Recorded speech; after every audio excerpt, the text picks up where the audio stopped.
नमस्कार दोस्तों, मेरा नाम संजीव। एक बार फिर से हाजिर हूँ अपना नया वीडियो लेके। आज हम बात करेंगे फियर मैनेजमेंट पे। कुछ ऐसी चीजें होती हैं जो आदमी समाज के साथ शेयर नहीं कर सकता, अपने दोस्त, अपने कोलीग्स, रिश्तेदार, इवन पेरेंट्स के साथ। और उसमें से कुछ ऐसी चीजें होती हैं जैसे फियर है, एंगर है, डिप्रेशन है। और आज की समय में इसको बीमारियां नहीं माना जाता, इन चीजों को। जबकि फियर एक बहुत बड़ी, मैं तो कहूंगा इंटरनल, एक ऐसी मनोस्थिति है, मानसिक स्थिति है जो आपकी पर्सनल लाइफ को नहीं, लेकिन आपकी प्रोफेशनल लाइफ को भी इम्पेक्ट करता है। तो मैं सोच रहा था इस विषय पे और एनालिसिस कर रहा था। तो 2-3 स्लाइड्स मैं आपके साथ शेयर करूंगा, आप भी विचार कीजिए कि हमारी पूरी तमाम लाइफ जो है, अगर आप देखें तो एक फियर में गुजरी है। तरह तरह के फियर। तो मैं आगे चलता हूँ, आगे अगली स्लाइड में इसको एक्सप्लेन करने की कोशिश करता हूँ कि ये फियर कहाँ से ओरिजिनेट होते हैं और इसको हैंडल कैसे करना है। आपका स्थान बीच में है कहीं समाज में, जहां पे आप बहुत लोगों से इन्फ्लुएंस होते हो, अपने पेरेंट्स से, नेबर से, रिलेटिव्स। फिर आप जब बड़े हो जाते हो, यहाँ मैंने एक चीज और मिस की, पेरेंट्स के साथ टीचर्स भी आना चाहिए। टीचर्स एक बहुत बड़ा रोल प्ले करते हैं आपके पर्सनैलिटी डेवलपमेंट के लिए। तो आप क्या बनते हो, क्या प्रोडक्ट एंड में तैयार होते हो, इसमें बहुत रोल आपके पेरेंट्स का है, नेबर्स का है, रिलेटिव्स का है। उसके बाद जब आप एजुकेशन के बाद आप जब जॉब करते हो तो उसमें फ्रेंड्स हैं, कलीग्स हैं, और इसमें आपके बॉसेस भी आ जाते हैं। और इंफॉर्मेशन जो आपके सराउंडिंग में, आप रोजमर्रा की जिंदगी में जो भी इंफॉर्मेशन प्राप्त करते हो, चाहे वो सोशल मीडिया के थ्रू है, चाहे फ्रेंड्स के थ्रू है, चाहे गूगल के थ्रू है, जो भी है, ये सब चीजें मिलके आपकी जिंदगी को बनाती है। अब बनाने में कुछ कमी कहीं रह जाती है। कई बार इसका बड़ा पॉजिटिव प्रभाव पड़ता है, कई बार जिंदगी में ऐसे ऐसे अच्छे लोग मिलते हैं जो आपको ऊपर की तरफ ले जाते हैं। लेकिन अमूमन देखा गया है कि हमारी सोसाइटी में फियर का बहुत बड़ा रोल है। आप बैकग्राउंड में कुछ आवाजें सुन रहे होंगे। आज गणेश विसर्जन है और बहुत गाने बजाने हो रहे हैं, तो उसके लिए मैं माफी चाहूंगा अगर बैकग्राउंड से आपको आवाज आ रही है। तो coming back to the point, अगर हम लोग अपने घर से शुरुआत करें, पेरेंट्स से शुरुआत करें, तो दो प्रकार के पेरेंट्स मैंने जनरली देखे हैं। एक पेरेंट्स वो जो हमेशा बच्चों को यही बताते रहते हैं कि ये चीज गलत है, ये चीज गलत है, ये चीज गलत है। उनकी जिंदगी में no no no no no, ये चीज नहीं करनी है, इससे ये हो जाएगा, ये चीज नहीं करनी है, इससे हो जाएगा। तो जो एक बेसिक इंस्टिंक्ट है बच्चे का रिस्क लेने का, वो कैपेबिलिटी जो है वो खत्म हो जाती है। एक्सपेरिमेंट करने की कैपेबिलिटी खत्म हो जाती है। इनोवेशन करने की, एक्सपेरिमेंट मतलब वो ताकत नहीं रहती उसमें, क्योंकि आपने शुरू में ही किल कर दिया उसे। आप ये चाहते हो कि बच्चा आपके कंट्रोल में रहे और आप कंप्यूटर की तरह उसको चलाएं, जैसे वो चल रहा है, जैसे हम चले, हमारे माँ बाप ने हमको चलाया, वैसे ही आप उनको आगे चलाएं। तो एक प्रकार तो एक पेरेंट्स होते हैं इस प्रकार के, और दूसरे प्रकार के पेरेंट्स होते हैं जिन्होंने लाइफ में काफी रिस्क लिए होते हैं, जिन्होंने फेलियर्स जिनकी लाइफ में पार्ट रहा होता है, और फेलियर से कभी वो डरते नहीं है, खोने को कुछ उनके पास होता नहीं है। इसलिए वो अपने बच्चों को हमेशा कोशिश करते हैं, yes, try this, try this, try this, try this. तो जितने भी आप बड़े नाम लेते हैं, जो कामयाब रहे हैं, सक्सेसफुल रहे हैं अपनी जिंदगी में, जिन्होंने नाम कमाया है, उनकी जिंदगी में कहीं ना कहीं ग्रूमिंग पार्ट या डेवलपमेंट पार्ट में ही, बचपन में ही कई चीजें ये इंड्यूस किया गया है। एक कह सके हैबिट ऑफ इंटरप्रेन्योरशिप, कि अपनी खुद रिस्पॉन्सिबिलिटी लेनी, कि मैं इस चीज को बना सकता हूँ, मैं रिस्क ले सकता हूँ, मैं इनोवेट कर सकता हूँ, मैं कुछ डिफरेंट करूंगा। और उनमें ये एबिलिटी क्रिएट की गई कि आप अपने पैशन को फॉलो करें और उस पर फोकस करें। 100% हम आपके साथ हैं और आप आगे बढ़ें। ये स्टोरी हमेशा हर एक सक्सेसफुल आदमी किसी भी इंटरव्यू में बताता है कि कैसे उसके पेरेंट्स ने उसको, उसके टीचर्स ने उसको कैसे मोटिवेट किया, उसके अपना जो पैशन था उसको परस्यू करने के लिए। तो जो पेरेंट्स फेलियर से डरते रहेंगे वो बच्चों के दिमाग में हमेशा फियर क्रिएट करते रहेंगे, ये नहीं करना, वो नहीं करना, ये नहीं करना। तो इसलिए अगर आप 40 से ऊपर हैं, आपके साथ जो हुआ, खैर जिंदगी को सुधारने के लिए जब जागे तब सवेरा, लेकिन अपने बच्चों को भी यही आप एक कल्चर दें कि आप एक्सपेरिमेंट करें। आप मैं नहीं कहता कि छोड़ दें उनको, आप मॉनिटर करते रहें, उनके साथ बैठे, उसको डिस्कस करें और उसको किसी कंक्लूजन तक ले जाएं। अब वो बच्चे नहीं रहे जिनको इन्फॉर्मेशन सिर्फ पेरेंट्स से, टीचर से मिलती है। दुनिया जहान की इन्फॉर्मेशन आज नेट पे अवेलेबल है और इसीलिए वो डिस्कशन करते हैं, आपके साथ डिबेट करते हैं कि इसको ऐसे करें, इसको वैसे करें। उनको वो they are more creative than us, because हमारे टाइम में हमारे माँ बाप ने जो कह दिया वही पत्थर के लकीर हुआ करता था। वो अच्छा भी था लेकिन बुरा भी था, क्योंकि हमारे माँ बाप के अलग तजुर्बे हैं, उनका अलग एक्सपोजर है। इसी प्रकार से आपके रिलेटिव हैं, नेबरर्स हैं, ये भी आप पे बहुत इन्फ्लुएंस जमाते हैं। और मैंने तो देखा यहाँ तक कि कई लोगों के तो घरों में बहुत ज्यादा इंटरवेंशन रहती है रिलेटिव्स की या उनके नेबरर्स की, कि आपका बच्चा क्या पढ़ेगा, कौन सा सब्जेक्ट चूज करेगा, कौन सी फील्ड में जाएगा, उसे क्या करना चाहिए, क्या नहीं करना चाहिए। और आपका नॉलेज कम होने के कारण आप उनका नॉलेज हायर करके उसके ऊपर अपने बच्चे का भविष्य बना देते हैं। तो ऐसे लोग हैं जो हमेशा फेलियर की बात करेंगे, अरे फेल हो जाओगे तो क्या है, अगर वो अनसक्सेसफुल हुए तो क्या है, होने दो ना, होने दो। हम हमेशा मालूम नहीं क्यों ये प्रूव करने में लगे रहते हैं कि हमारी लाइफ में फेलियर तो आना ही नहीं चाहिए, जबकि ये गलत है। आप धारा के अपोजिट प्रवाह कर रहे हैं। तो फेलियर तो आएंगे ही, संघर्ष तो लाइफ का पार्ट ही है। आप इससे अपने बच्चे को या खुद को अलग नहीं कर सकते। तो बच्चे को राइट फ्रॉम द बिगिनिंग हाँ ये सिखाना चाहिए कि अगर फेलियर आए तो उसमें मायूस होने का नहीं है, बाउंस बैक कैसे करना है। अगर आप तालीम देते हैं तो वो ज्यादा बेटर रहेगी उसके लिए, बजाय ये कहने के कि फेलियर तो भैया हमारे एक्सेप्टेबल नहीं है। This is a wrong.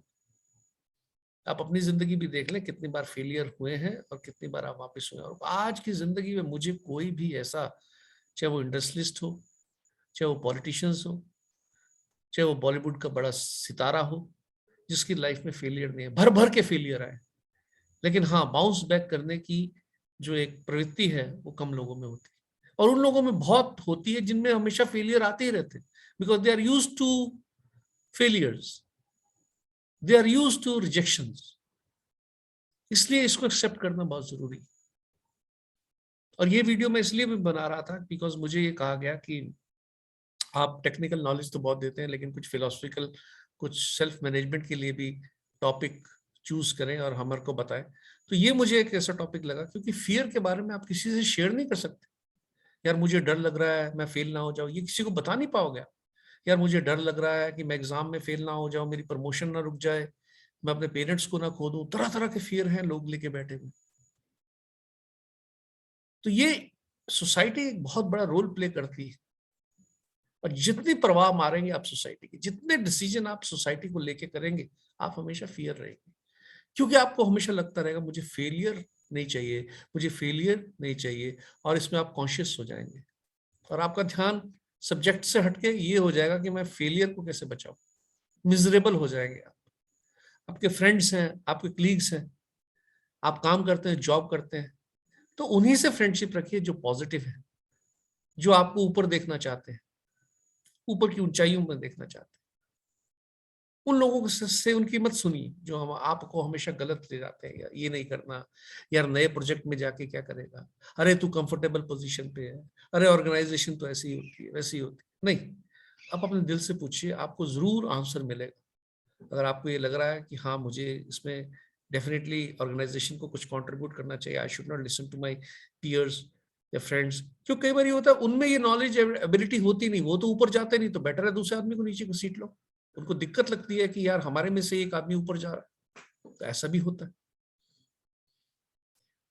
Social media, अब सोशल मीडिया और इंफॉर्मेशन जो है ये बड़ा इंपॉर्टेंट रोल प्ले करता है।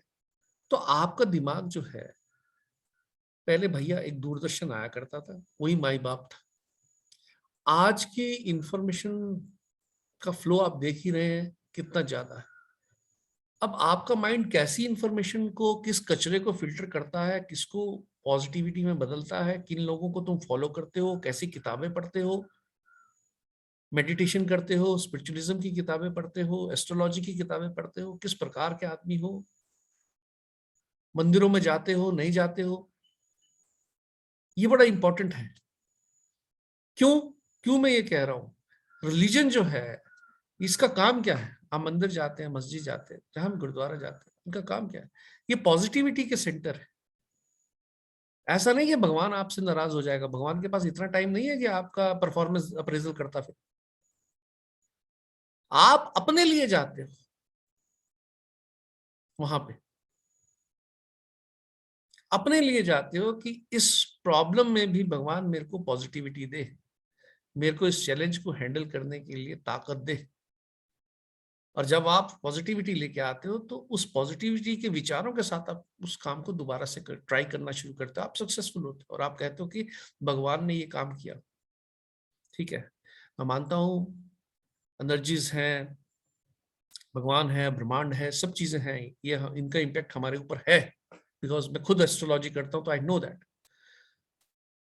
बट मंदिर में सिर्फ अगर आप इसलिए जा रहे हैं कि यार भगवान कल को रास्ते में मिल जाए और पूछे कि भाई साहब आप मंदिर नहीं आए, तो मैं क्या जवाब दूंगा? तो इसलिए मत जाइए। तो हमेशा मंदिर, मस्जिद, कहीं भी किसी भी स्थान में जहां आपको, इवन खाली नदी के किनारे, पहाड़ों में, जहां आपको पॉजिटिविटी मिलती है, जहां आपकी मानसिक स्थिति वापस आ सकती हो, क्योंकि चैलेंज से टकरा के जब फेलियर आता है तो फेलियर को फिर से वापस बाउंस बैक करना है, उसके लिए आपको एक एनर्जी, फोकस की जरूरत रहती है। और इसीलिए ये चीजें बना रखी हैं सोसाइटी में कि इन चीजों पे आओ, इन पे अमल करो और बाउंस बैक करो। तो अपने बच्चों को हमेशा एक ही चीज सिखाइए कि फेलियर तो आएगा, रिजेक्शन आएगा, डर भी लगेगा, लेकिन आपको डर के पार जाना है, आप डरिए मत। और इसका सबसे बड़ा एक सूत्र मैं देता हूं आपको, वो ये है LKK फियर सिंड्रोम। लोग क्या कहेंगे? आप कभी भी देख लीजिए, आपको हमेशा यही टेंशन लगी रहेगी कि मैं ये फेल हो गया, लोग क्या कहेंगे, पढ़ाई में फेल हो गया, लोग क्या कहेंगे, IAS की तैयारी कर रहा हूँ यार, 4 साल हो गए बाहर नहीं निकल पाता, कि लोग पूछेंगे अरे भैया 4 साल से IAS ही करे जा रहे हो, अरे यार ASM ज्वाइन हुआ था, 18 साल हो गए ASM में फंसा हूं, तो लोग पूछेंगे। तो बजाय लोग क्या कहेंगे, आप अपने स्किल पे काम कीजिए, अपने नॉलेज पे काम कीजिए, अपनी एफिशिएंसीज पे काम कीजिए, अपने ऊपर काम कीजिए। आपका कंपटीशन सर अपने आप से है, आपका कंपटीशन किसी से नहीं। आप अपने ऊपर काम कीजिए, अपनी एफिशिएंसीज को बढ़ाइए, नॉलेज, कैपेबिलिटीज, या कहीं से भी कोर्सेज करने हैं कोर्सेज कर लीजिए, आपने बुक्स पढ़नी है बुक्स पढ़ लीजिए, किसी गुरु का ज्ञान लेना वहां पे चले जाइए, लेकिन कीप योरसेल्फ अपडेटेड। हमें तो एक्सपीरियंस है जी। अब एक्सपीरियंस है यार तुमको 1980 का, 1990 का, तब ये टेक्नोलॉजी नहीं होती थी, आज ऑब्सोलीट हो गई है, तो क्या एक्सपीरियंस वो काम करेगा? तो अपग्रेड तो आपको भी करना पड़ेगा ना। और जो लोग अपग्रेड होते रहते हैं वो हमेशा फियरलेस रहते हैं, बिकॉज उनको पता है मैं अपडेटेड हूँ, मेरा वर्जन जो है अपडेटेड है, इसलिए वो नई नई चीजों पे हाथ डालते रहते हैं। वो दुनिया की परवाह नहीं मानते, वो दुनिया के सजेशन सुनते जरूर है लेकिन करते अपने मन की। वो ज्यादा इन्फ्लुएंस नहीं होते किसी से। क्यों? उनकी राह डिफरेंट है, उनकी सोच डिफरेंट है, उनका फोकस डिफरेंट। आइए नेक्स्ट स्लाइड पे चलते हैं। बाई तरफ मैंने लिखा है कि फैक्टर्स इंड्यूस फियर, और दाईं तरफ लिखा है कि फैक्टर्स रिमूव फियर। कौन से फैक्टर्स हैं जो रिमूव करते हैं? तो पहला जो है प्रोटेक्टेड एनवायरनमेंट। ये मैंने बोला आपको कि जो बच्चे, जो मनुष्य बड़े ही प्रोटेक्टिव एनवायरनमेंट में है, ना तो वो रिस्क लेगा, ना वो इनोवेटिव होगा, वो उन राहों पे चलना चाहेगा जहाँ कोई रिस्क ही नहीं है, जहाँ कोई डर ही नहीं। तो भैया ऐसी राहें ढूंढना तो बड़ा मुश्किल है। हाँ, घर की इन्वायरमेंट में आप बना सकते हैं, बेटा इधर मत जाओ, 4 बजे वापस आ जाओ, रात को 10 बजे क्या कर रहे हो। लोग बाग बोलते हैं 7 बजे तुम्हें घर पहुंच जाना चाहिए, लड़कियों को बोलते हैं कई बार, गर्ल्स के लिए 7 बजे। अब बॉम्बे और दिल्ली के लिए क्या ट्रू है? नहीं है, वहां तो 12-12 बजे तक काम कर रहे हैं। कई काम तो ऐसे हैं जो 11 बजे रात को शुरू होते हैं, सुबह 6 बजे तक चलते हैं। तो दुनिया बहुत बदल गई है। तो इसलिए जो हमारे पुराने लोग हैं, उनको ये ध्यान रखना पड़ेगा कि वो किस प्रकार का प्रोडक्टिव एनवायरनमेंट की वो बात कर रहे हैं। आज वो बात नहीं रही। ऑनलाइन मीटिंग्स हो रही हैं रात को 11 बजे, 12 बजे, टाइमिंग्स अलग अलग हैं। आज एक पूरा ग्लोबल विलेज बन गया है। पहले हमारे पिताजी 9 बजे जाया जाते थे, शाम को 5:30 बजे घर, तो आप उससे घड़ी मिला लेते थे, आज पिताजी आ गए तो 5:30 बज गए होंगे। लेकिन आज क्या पॉसिबल है? नो, 24/7 हो गया है। कॉम्पिटिशन बढ़ गया है। तो इससे क्या है कि एक्सपोजर दीजिए अपने बच्चों को, एनवायरनमेंट का एक्सपोजर दीजिए, उनको अकेला जाने दीजिए, उनको बसों में धक्के खाने दीजिए, ट्रेन में उनका फियर जो है, फियर ऑफ ट्रेवल होता है कि मैं भीड़ में कैसे जाऊं, मेरी जेब ना कट जाए। ये सब फियर है, छोटे छोटे फियर है, लेकिन बड़े इंपॉर्टेंट फियर है। ये छोटे छोटे फियर से आदमी की पर्सनैलिटी बनती है। और मैं बताऊं, आप अगर बॉस हैं और फियरफुल बॉस हैं, तो अपने बच्चों को भी फियर करेंगे। वो कुछ एक्सपेरिमेंट करना चाहेगा एरिया सेल्स मैनेजर, आप बोलेगा नहीं नहीं नहीं, एक्सपेरिमेंट मत कर यार भाई, सीधे सीधे काम कर तू, वो एक्सपेरिमेंट मत करना, वो डिफरेंट प्रोजेक्ट मत करना। क्यों? आदमी के पास जो होता है वही दूसरे को देता है। मैं जॉयफुल आदमी हूं, मैं लोगों को हंसाता रहूंगा। कपिल शर्मा शो आता है, उसके पास हंसी है, वो हंसी लुटाता है। तो जिसके पास जो है, क्या हुआ, अमिताभ के पास क्या था? एंगर था, उसको एंग्री मैन बोला गया। दिलीप कुमार के पास ट्रेजिडी थी, उसको ट्रेजिडी किंग बोला गया। सारी सोसाइटी में उसने ट्रेजिडी फैलाई। तो जिसके पास जो है वही फैलाता है। तो आप देखिए आपके पास क्या है। Lack of skill and knowledge, ये बड़ा इंपॉर्टेंट है। अगर आपके को लग रहा है कि आप इसलिए चेंज नहीं हो पा रहे हैं, या आपको इसलिए डर लग रहा है कि भाई मैं स्विमिंग पूल में नहीं जा पाऊंगा, तो कभी ना कभी तो आपको ये स्किल सीखने पड़ेंगे ना, तभी आप तैराक बन सकते हैं। मुझे पानी से डर लगता है, डर तो सबको लगता है। लेकिन आप जब सब्जेक्ट मास्टर एक्सपर्ट के पास चले जाते हो, कोच के पास चले जाते हो, तो वो बताता है कि अपने स्किल कैसे करने हैं। आपका फियर दूर करता है। नॉलेज क्या करता है? आपका फियर दूर करता है। आपकी तकियानुसी जो ख्यालात हैं, उसको नॉलेज से ही दूर होते हैं ना, राइट? सो ये चीजें हैं। नॉलेज एक बहुत पावरफुल टूल है, लेकिन लोग बाग क्या करते हैं, नॉलेज के बजाय अपने पुराने एक्सपीरियंस पे रिलाय करते हैं। हमको एक्सपीरियंस है जी, हम एफएमसीजी में 18 साल हो गए। अरे यार, एफएमसीजी 18 साल से कहाँ पहुंच गई? ई कॉमर्स आ गया, मॉडर्न ट्रेड फॉर्मेट आ गया, डिजिटल मार्केटिंग आ गई, कुछ चीजें बदल गई, तुम कहाँ खोए हो? उसी करियाने की दुकान में। वो भी बड़ी इंपॉर्टेंट है, I am not saying that, but still you need to upgrade yourself. Fear as a tool for failure. कई लोग इसको एज अ टूल यूज करते हैं, कभी भी फेल हो जाएंगे, तो जी मुझे तो इन चीजों से डर लगता है, मुझे तो उन चीजों से डर लगता है, मैंने तो ये काम किया नहीं जी, इसलिए नाकामयाब हो गया। अरे करो भाई, करो।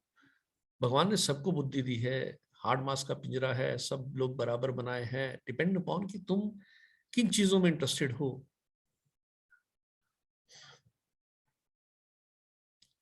You are answerable to your self. अब fear as a tool to for failure में क्या है कि सोसाइटी प्रेशर, पीयर प्रेशर, ये जो प्रेशर आते हैं, तुम्हें किसी को आंसर नहीं देना, बस you are answerable to your self. तुम्हारी जवाबदेही तुम्हारे तक है। हमें किसी नेबर का वो पूछता है क्यों हो गए फेल, हो गए फेल, हो सकता है तैयारी में कोई कमी रहेगी और नेक्स्ट टाइम मैं दोबारा करूंगा। पिताजी पूछते हैं, हाँ ये जरूर है, ऑनेस्टी होनी चाहिए, ये नहीं तुम बना रहे हैं लोगों का फालतू में। अगर आपकी एफर्ट, हार्ड वर्क बिल्कुल ऑनेस्टी से हो रही है, फोकस्ड है, कोई बात नहीं, आज नहीं कल रिजल्ट आएगा, जरूर आएगा। And you are answerable to you are your own competition. यार इससे बेटर है, कहीं ना कहीं कमी रह गई। एक भी ऐसा आदमी नहीं है जो इस दौर से ना गुजरा, एक भी हाल। Adaptability to change. अब ये एक बड़ा जबरदस्त चीज है कि मैं जो कर रहा हूं, मेरा जो एक्सपीरियंस है, मैं उसी में खुश रहूंगा। हर साल मेरी तनख्वाह बढ़ती रहे, मेरे को इंक्रीमेंट मिलती रहे, मेरे को प्रमोशन मिलती रहे, लेकिन मैं चेंज नहीं होऊंगा, ये पॉसिबल नहीं है। सो उसमें आपको जरूरी है कि accept the change with the grace. कई बार नौकरी से निकाले भी जाते हैं, क्या करें, कोई मजबूरी रही होगी किसी से जिसने नौकरी से निकाला होगा, तो हम क्या करें, हम रोने लग जाए? नहीं, कहीं ना कहीं एक्सेप्ट करना पड़ता है। यस यार, जो भी हुआ अच्छे के लिए हुआ। और यहाँ पे फिलॉसफी काम करती है, यहाँ पे फिर भगवान याद आने लगते हैं, यहाँ पे मंदिर आने लगते हैं याद, यहाँ पे एस्ट्रोलॉजी याद आने लगती है, पंडित सब। यार समझ नहीं आ रहा है यार, चलो उससे पूछे, उससे पूछे, उससे पूछे। तो सबसे पहले तो ये रिजेक्शन को एज अ ग्रेस आप एक्सेप्ट करें। कोई बात नहीं, हो गया हो गया, मैं कोई बड़ा हीरो नहीं हूं जो मेरे साथ नहीं हो सकता, सबके साथ होता है, मेरे साथ भी हो गया। अब क्या करना है वो देखें। No action. अब लोग बाग कई बार क्या है कि वो ख्याली पुलाव बनाते रहते हैं, ये करना है, वो करना है। यार मैं उससे बात करना चाहता हूँ, पता नहीं वो बात करेगा कि नहीं, कर लो ना।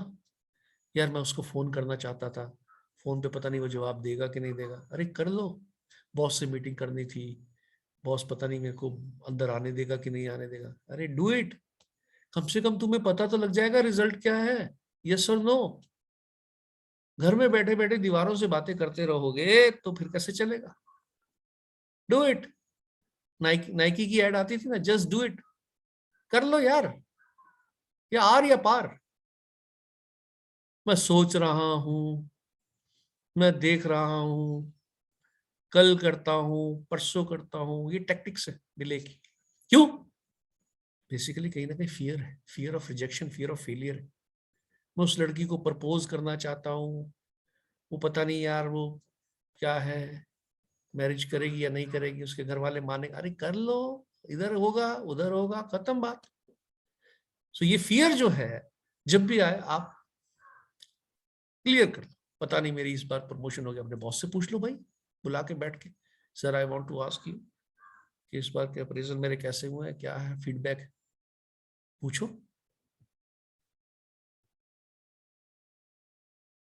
High stakes. अब हाई स्टेक्स में क्या होता है, आपने कौन बने करोड़पति देखा? जब तो 1,000 2,000 के सवाल होते हैं, सब बड़े कॉन्फिडेंटली उसको आंसर देते हैं, लेकिन जैसे जैसे वो सवाल होता रहता है, 12.5 लाख, 25 लाख, तो वहां पे प्रॉब्लम आ जाती है। तो इसमें क्या करें? अब भाई सारा नॉलेज तो सबको नहीं हो सकता है मुझे सेल्स एंड डिस्ट्रीब्यूशन का नॉलेज है, मुझे फाइनेंस का नॉलेज नहीं है, मुझे इन्वेस्टमेंट के बारे में नहीं पता, तो क्या करेंगे? तो सब्जेक्ट में मैटर एक्सपर्ट्स के पास जाएंगे, जो सब्जेक्ट के मास्टर्स हैं। और इसीलिए लाइफलाइन रखी जाती है किसमें, कौन बने करोड़पति में। और उसमें एक एक्सपर्ट भी रखा जाता है कि अगर आप फंस जाओ तो किसी एक्सपर्ट के पास चले जाओ। तो अगर आपको ऐसा डर है कि घर लूं ना लूं, इस बैंक से इंटरेस्ट लूं या उस बैंक से रेट, तो किसी चले जाओ, सीए के पास चले जाओ, फाइनेंसर के पास चले जाओ, लोन डेवलपमेंट ऑफिसर के पास चले जाओ। तो बहुत सारे लोग हैं जो आपको गाइड कर सकते हैं। यू शुड नो कि किस आदमी के पास सही सलाह मिले। हाँ, पड़ोसी के पास बैठ जाओगे तो वो तो एक्सपीरियंस से बताए, लेकिन उस आदमी के पास बैठो जिसके पास नॉलेज है। तो ये बड़ा इंपॉर्टेंट है कि नॉलेज लेना कहाँ से है, राइट?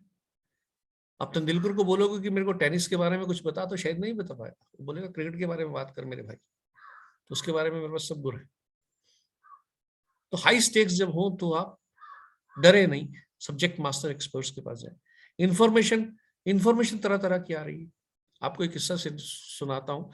मेरा ड्राइवर हुआ करता था मिश्रा, तो हम ड्राइव कर रहे थे अपने घर से ऑफिस की तरफ।